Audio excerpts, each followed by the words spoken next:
Hi, Peter Charles here, folks, fly fishing, and today we're going to do another conventional jig video.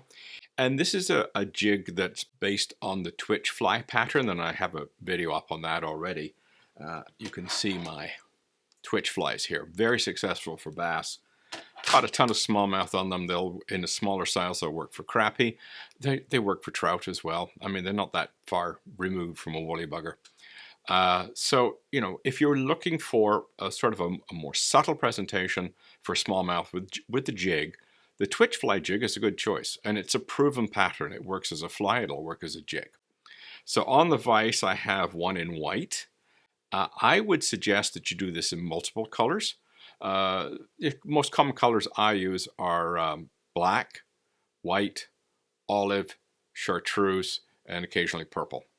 So if you have those colors, especially if you're going to have just two or three, look at white, chartreuse, and olive, and then you're good to go.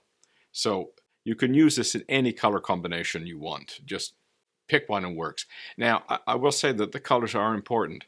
I was shooting a video on a rod review, and I wanted to get some fish on camera, and I was using an olive Twitch fly, and you know, I was using one of these fellows right here.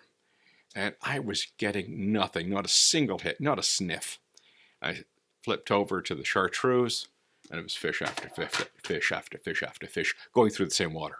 So the fish had ignored the olive, and they were whacking the chartreuse. So as I say, have multiple colors, and it's you know, be prepared to shift from one color to another if you're not getting any action. So let's put a fresh jig on the vise here. Okay, let's put a jig in our vise here. And as you can see, I'm using a jig that's the same color as the body, in this case white. And something else to note, I've taken off the little barb here, and I've cleaned out the eye of the hook, which had some paint in it. Our thread is going to be this thick thread. This is 400 denier white, 3/0 white. Anything in that size, it's a thick, heavy thread. That's what we want for jigs. Our tail is going to be made out of white marabou, and this is the opportunity to use those crappie feathers that you can't use for a minnow jig. You know, you want a nice feather when you're winding, but when you're just doing tails, you can use the crappie feathers for tails. Our flash is going to be this crystal flash in pearlescent. The body is this sparkly white chenille. And we're going to use this variegated rubber legs. Preferably I would use white and black, but I didn't have any white and black, so I'm going with this kind of beige and black. It'll work, no problem. So let's tie on. Start by covering the slippery part of the body, and then drop down. Tie off. Now, as you can see here, I've got marabou. This is one of those crappie feathers. I wouldn't want to wind with this, but it'll work perfectly as a tail. So you want a tail roughly the length of the shank of the hook. So we tied in behind where the lead stops. We work it all the way back and bring it forward. And by doing that, we're helping to fill up that space where the lead here stops. So the body is not too stepped. It doesn't go like that. We're sort of ramping it up. Next, we're going to do the pearlescent flash, and I've taken some out of the bag already, as you can see. And what I'm going to do here is I'm going to measure that and tie it in here.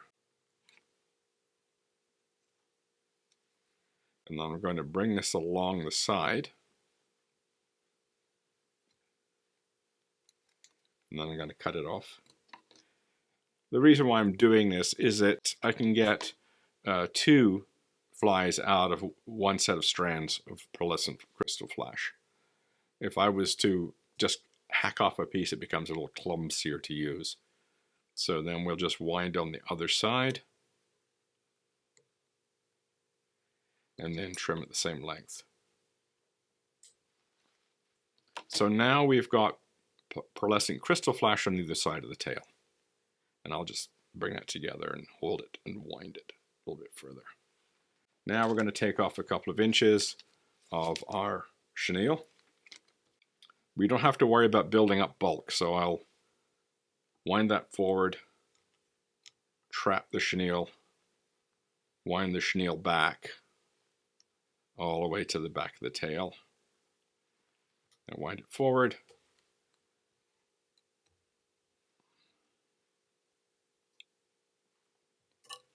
Now make sure you're not trapping any tail fibers. Wind the chenille forward, keep them in close tight turns. Now about here we are going to put one wrap to hold it in place. And I've got a hook keeper, material keeper on my vise. I will just pin that in place. Now it's time to put on the rubber legs. So we're going to use 2 strands. So take off 2 strands. We'll do one at a time.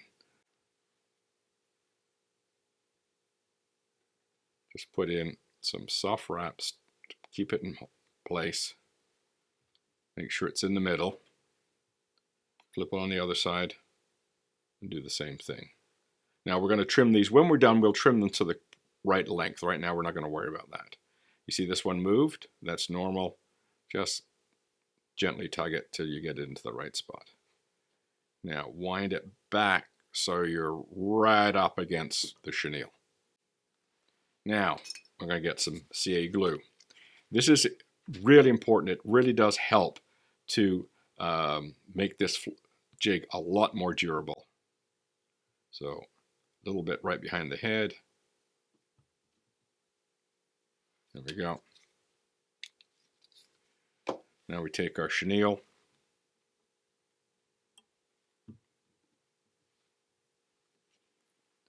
We go between the legs. And now we're going to go in front of the 2 front legs.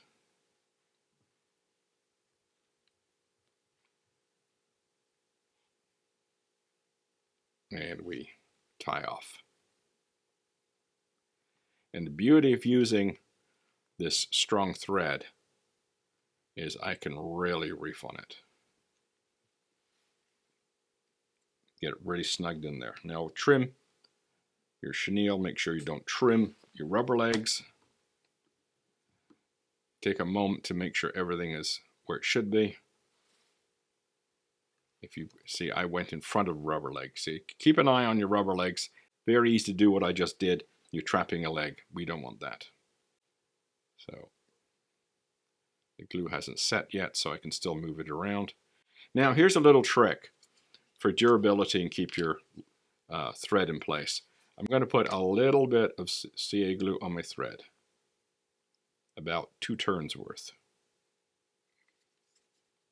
Then I'm going to make sure you don't trap a leg, wind it in front. Now I put my half hitch in. Pull it good and tight. And what happens is your glue is going to soak into that and trap the threads, glue the threads in place, so it won't come undone when you're fishing. Very good trick. Now finally we're going to trim our rubber legs, and we're going to trim the back one. We're going to trim them fairly short. And the reason for that is first off, we don't want them getting snagged up on the rear hook, the gape of the hook. And also when they're short, they tend to vibrate more. When they're long, they just fold back. So we're going to keep them fairly short.